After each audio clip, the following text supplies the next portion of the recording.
अनंत कोटि वैष्णव वृंद की, श्रीमद्भागवतम की। ओम नमो भगवते वासुदेवाय।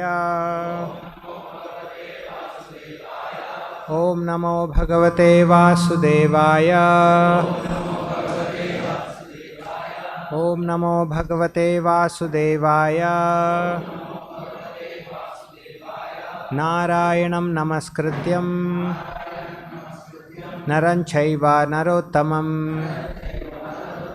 देवीं सरस्वतीं व्यासं ततो जयमुदीरयेत्। नष्टप्रायेषु भद्रेषु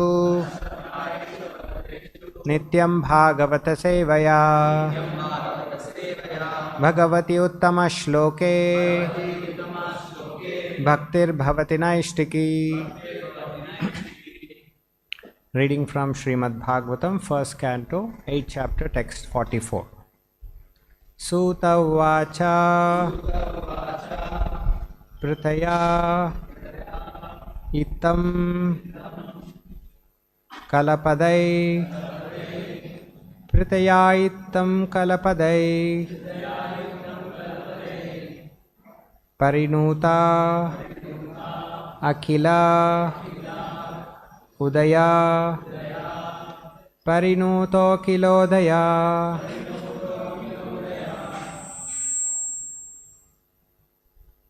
Mandam Jahasi Vaikunta Mandam Jahasa Vaikunta Mohayan Iva Mayaya Mohayanniva Mayaya. Sūta Vacha Pratetam Kalapadai Parinuta Kilodaya Mandam Jahasa Vaikunto Mohayanniva Mayaya. Sūta Vacha Pratetam Kalapadai Parinuta Kilodaya Mandam Jahasa Vaikunto Mohayanniva Mayaya.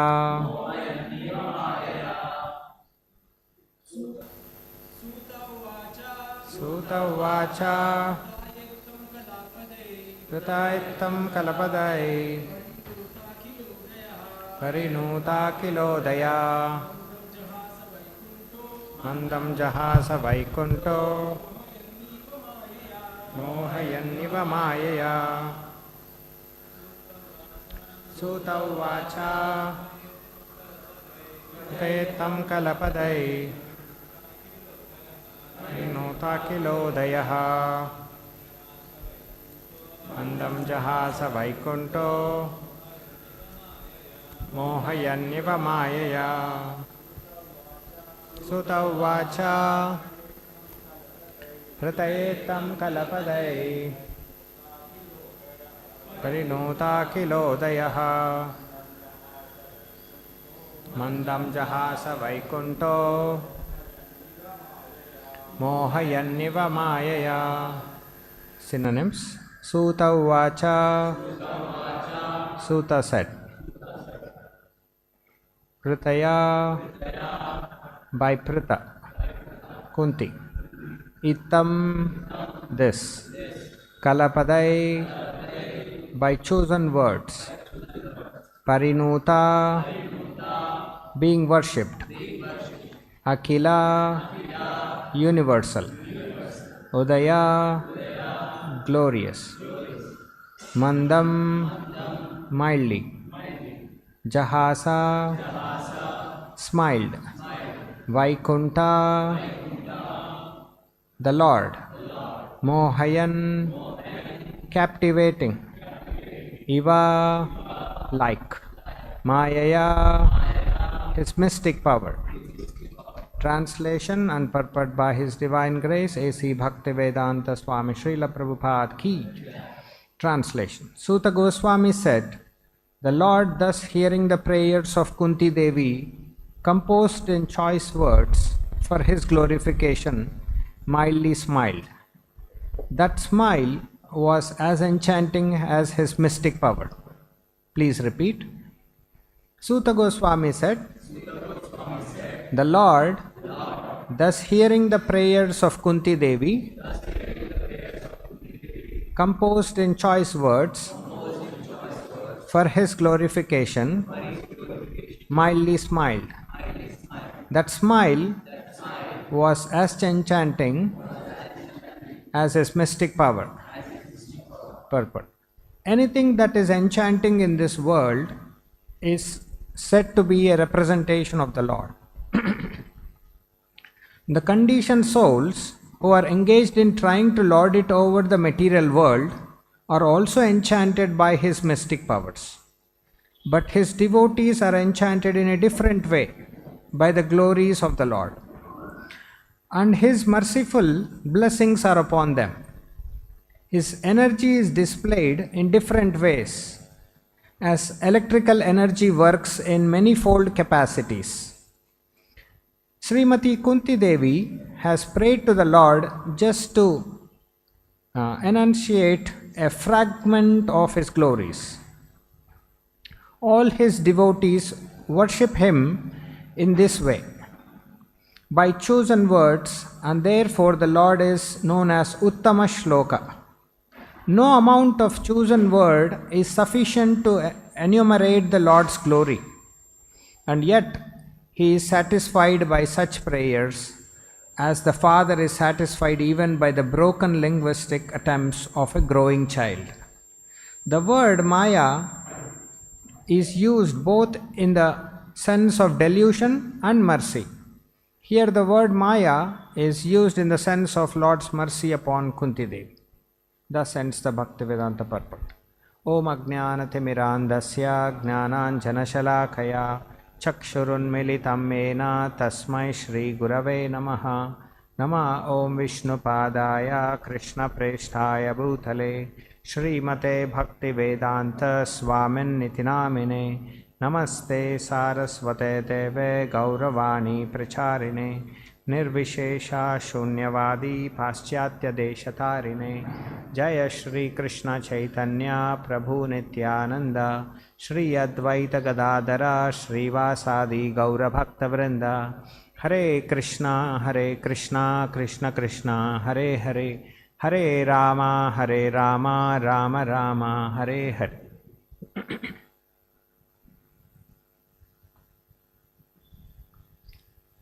Oh, here we are reading the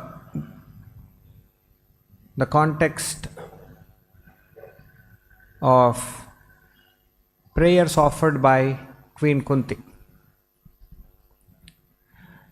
In the last 15 or 20 verses, she has glorified Lord Krishna with many attributes, many qualities, his form, his mercy, and so forth. Here Sūta Gosvāmī is concluding, saying that Ritayetam Kalapadai. Kalapadai means chosen words. After having glorified Lord Krishna with chosen words, which are like Parinuta Akhilodayaha. Akila means universal, Udayaha, glorious. So it is like giving a kind of enthusiasm for the whole universe. Glorification of Lord gives not just happiness to the Lord, but the entire universe is glorified. And what is the reaction? What is the response of Lord Krishna? Mandam jahasa vaikunto. He mildly smiled. Hearing all these great prayers, he gave a mild smile. So what does this smile mean? Mohayan iva mayaya. He has captivated in the Maya. Here the Maya represents in a merciful form. One is Maya that we generally talk about is the delusion that we all fall under sometimes or most of the times. Here Maya is the mercy of the Lord. He is captivated. As soon as some great prayers are offered, and here we have seen how with chosen words, Prabhupada writes here, all his devotees worship him in that way by chosen words, and therefore the Lord is known as Uttama Shloka. No amount of chosen words is sufficient to enumerate the Lord's glories, and yet he is satisfied by such prayers as the father is satisfied even by the broken linguistic attempts of the growing child. So it doesn't require, in one sense, a big qualification to offer glories to the Lord or prayers to the Lord. Just as much as the small child, even he is just with broken words talks about the mother or father, they are enamored, isn't it?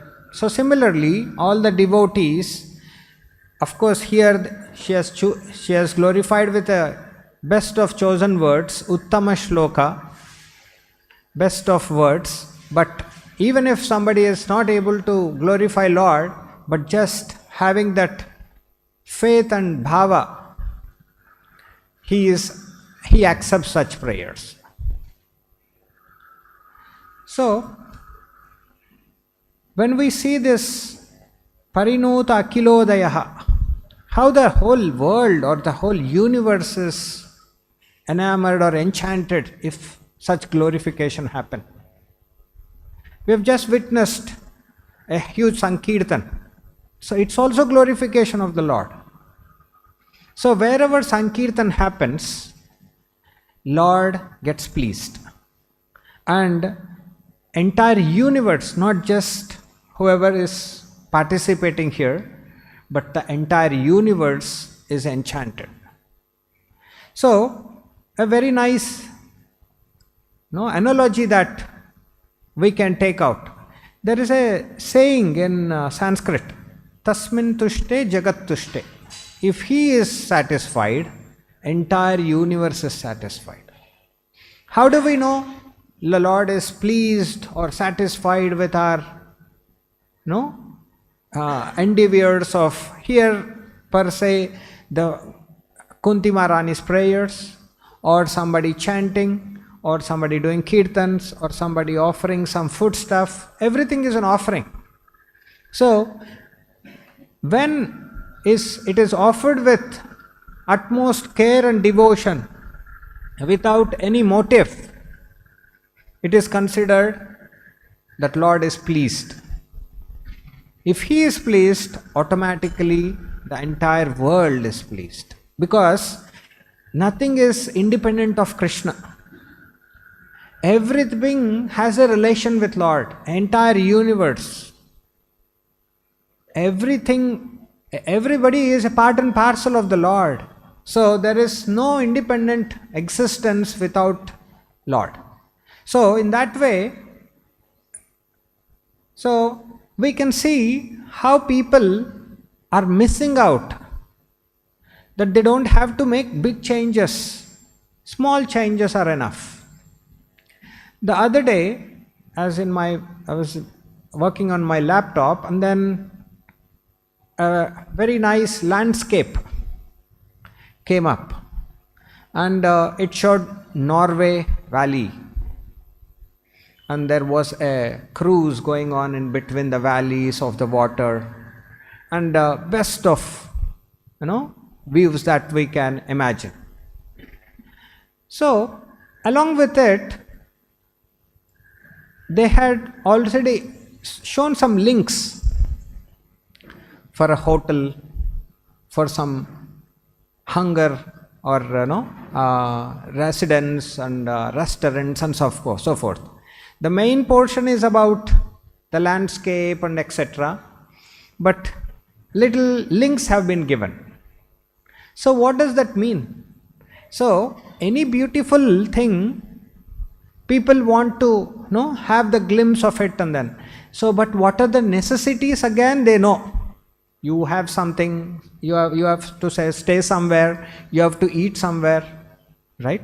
So everything, so many people get enchanted by such weaves and then go, right? And then what do they miss out? They can't figure out how to see Lord in those landscapes. It is nature's beauty, and who is the owner of nature? Lord. So it is all fine. Everything has a relation with the Lord. Everybody has just to identify it. And that happens when one becomes a devotee of Krishna. When one follows the directions of acharyas or the scriptures, automatically they will get that connect. There is nothing wrong enjoying the beauty of nature, yes. But if you miss out that and then you act independent of Krishna, then that's the problem. That's the other Maya, illusion. So,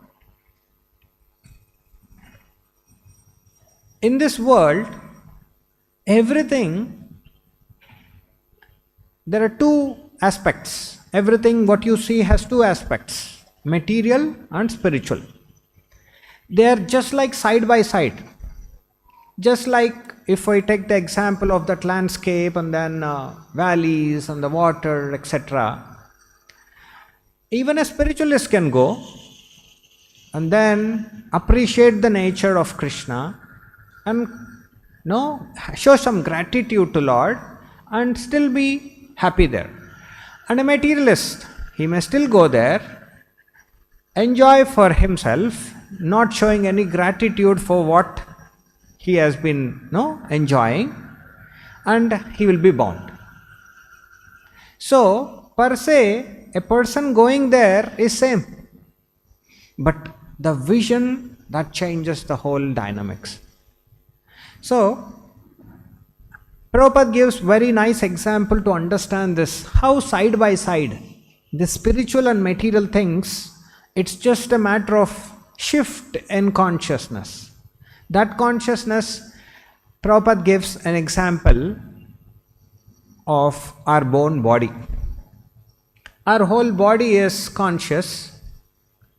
It is sensitive. If somebody touches or even pinches a little, you will feel for it. And within the same body, you have nails, you have hair. Even if you cut nails, even if you cut hair, will you feel the pain? But imagine while cutting the hair or while cutting the nails, some portion of skin is cut. Immediately you will feel the pain. So, just like material energy and spiritual energy are just side by side, you just have to be careful in identifying it. You have to conduct yourselves that, okay, here is the spiritual energy, here is the material energy. Both are within the same body, where both are within the same nature. You just have to figure out how well you have to tap to it. Otherwise, you will be under pain. Pain means what? Maya. Anything without respect or independent of Krishna will bring you that bondage or pain.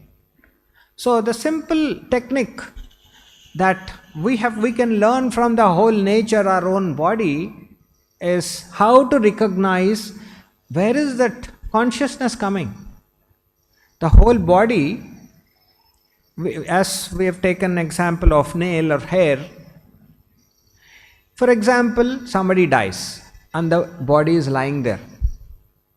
Even if you cut the skin also, there is no pain.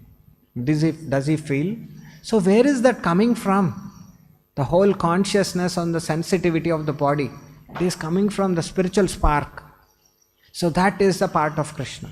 So we have to identify and conduct ourselves. So it all requires little shift in our understanding and consciousness. So that brings in a lot of relief from the material hunger or material thirst or material tribulations. So people are suffering for want of spiritual hunger. Material hunger we know, from that landscape they are going for restaurant and so forth. So what are they? Where are they going for? Shri Radha Govinda ki jai. So where are they going for spiritual hunger? That also has to be satisfied. So that's the crux of Krishna consciousness. Just if somebody starts little aspects of chanting Hare Krishna mantra every day, or reading Bhagavad Gita or Bhagavatam, or listening to some bona fide lectures, then automatically that spirit is awakened. All that somebody has to do is over and again, regularly, perpetually do this, and one can feel for oneself how that spiritual touch is done without modifying much of what we are doing. You may be a student, you may be a doctor, you may be a mercantile man, or you may be a whatever. So all that bring in this spiritual touch, and then you will know how you can be very swiftly into the spiritual consciousness, not falling apart in material consciousness. Okay, one more example that we can take from this Parinut Akilodaya, entire universe, how it is being enchanted by such prayers. Here Sūta Gosvāmī is praising Kunti Maharani's prayers that entire universe gets enchanted by such prayers or such worship or such offering or etc. So how is that? Prabhupada gives a very nice quotation from Bhagavatam itself.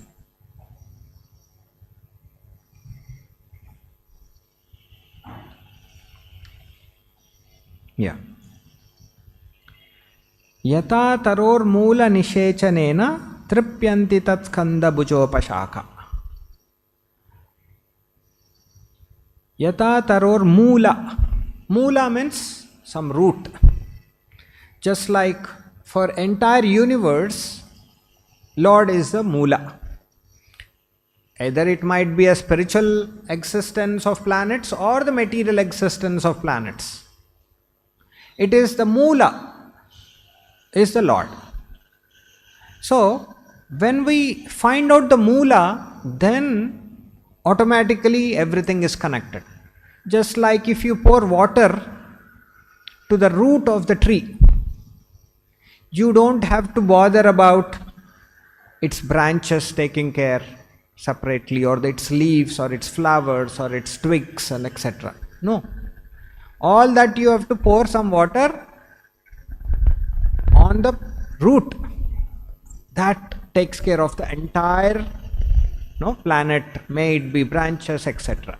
So similarly, if you are able to appreciate or admire the existence or the connection for the entire universe or ourselves with the Lord as the root, then we know we are connected.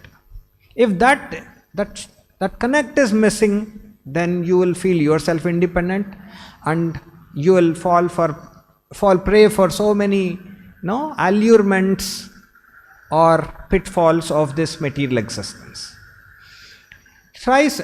We can try ourselves. Prabhupada says, very similar to our stomach. You feed the stomach, all the parts of the body are active.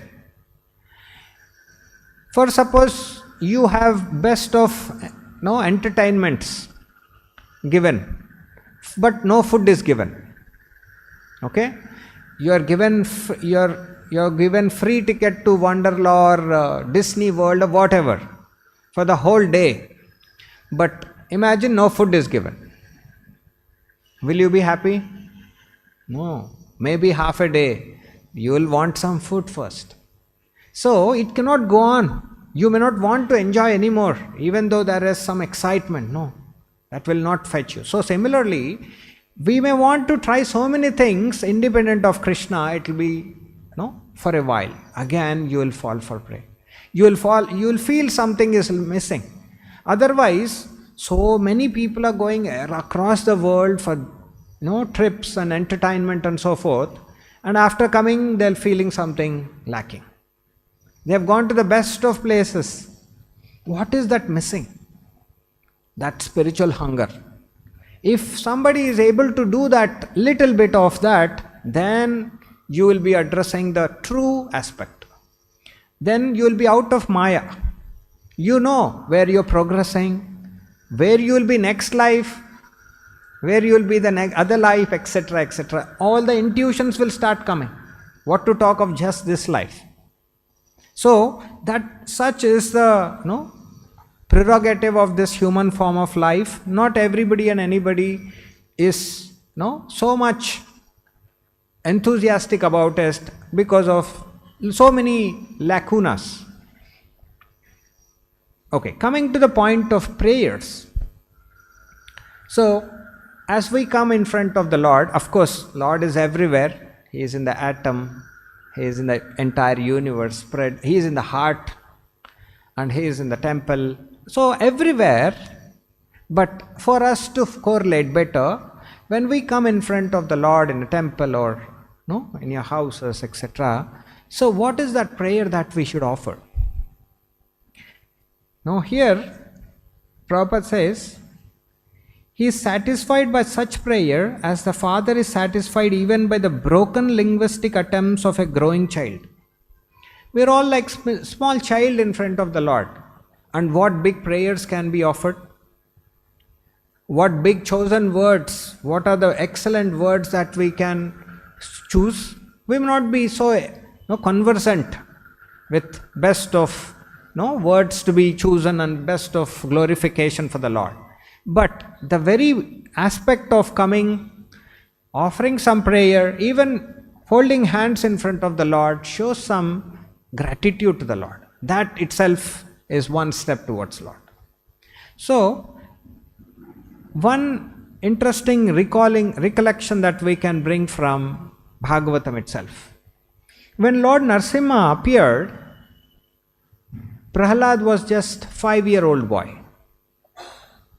And there were all devatas around, starting from Brahma, Shiva, Lakshmi Devi also.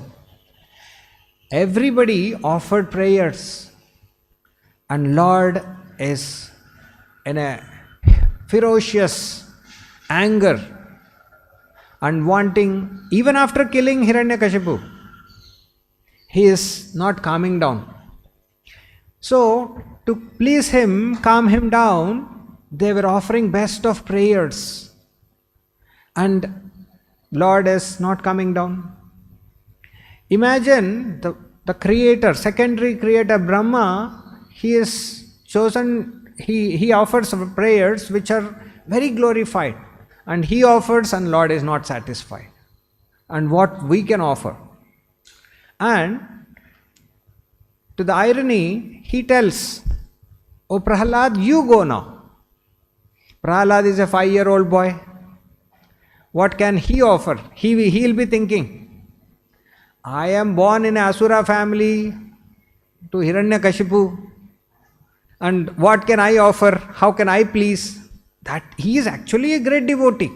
But see his humility, he sees Vaishnavism, that attracts Lord.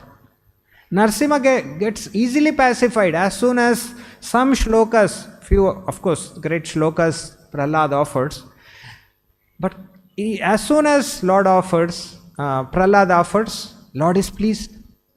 Soon, even Lakshmi Devi, who is an eternal companion, always serving the lotus feet of the Lord,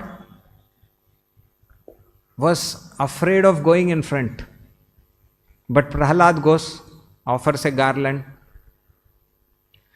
with great prayers, soon Lord Narasimha comes down and blesses him. So, prayer is such a thing that it is not something that we have to come out with something new. No. Great prayers are already there in Bhagavatam. Just we have to know. Some of them we can repeat them. Prahlad Maharaj prayers are there. Kunti Maharani prayers are there. Sūta Gosvāmī prayers are there. So many prayers are there. All that we can correlate some of them and then offer. So it doesn't require any big qualification or anything. Just with humility, one has to go and then offer. If somebody is very proud, may not be pleased, Lord may not be pleased, one may be offering best of prayers, but if he is proud of his knowledge and so forth, what knowledge is in front of Lord's? So it is the humility that brings in the attention of Lord, that brings the smile of Lord. So here, I'll conclude with this one nice quotation, Mandan Jahasa Vaikunto. So, Lord is giving a mild smile, and Vaikunta is also the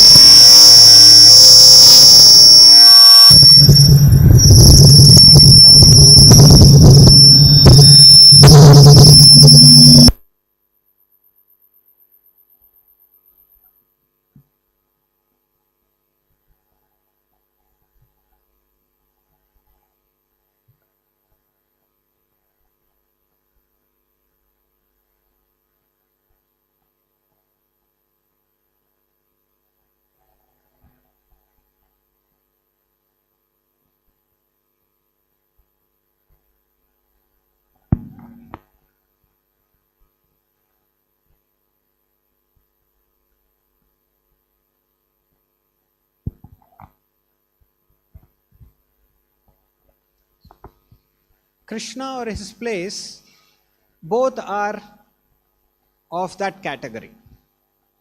Here we have both side by side. One place, when we shift little, it becomes material, and if we shift little, it becomes spiritual. But in the spiritual realm, there is no two-way. It's all, there is no vigata kunta. There is no anxiety there. So, how do we become anxiety free? By accepting the Lord's lotus feet of the Lord. As soon as we accept the lotus feet of the Lord, then we become vigata kunta. The simple offering, it may be any of the aspects, automatically brings in that spiritual dimension.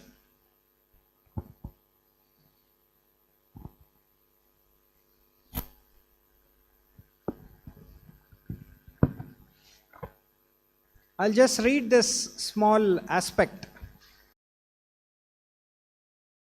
Sometimes we misunderstand this. So, idea is,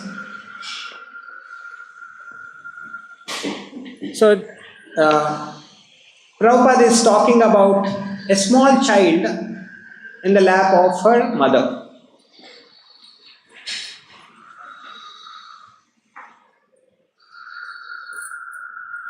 The child on the lap of the mother is seeing the face of the child, and child is seeing the face of the mother. Both of them are very pleased. That smile.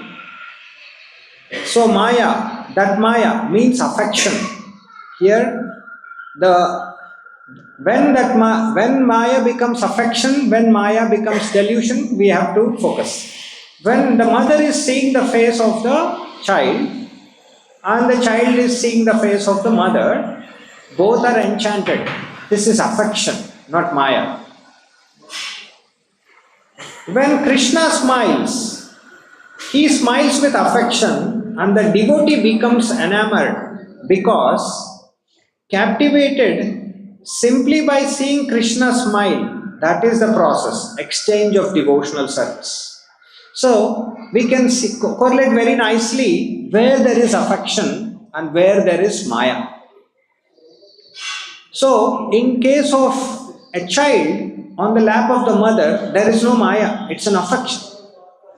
Similarly, when devotees see the Lord, smiling face of the Lord, it is the affection that exchanges happen between the Lord and the devotee. So that smile there, devotees, and always there is Lord also. So this fine aspect, the more we go into the finer aspects, we will realize how one can feel for that. It's not an artificial thing that, oh, Lord is smiling or not smiling. No.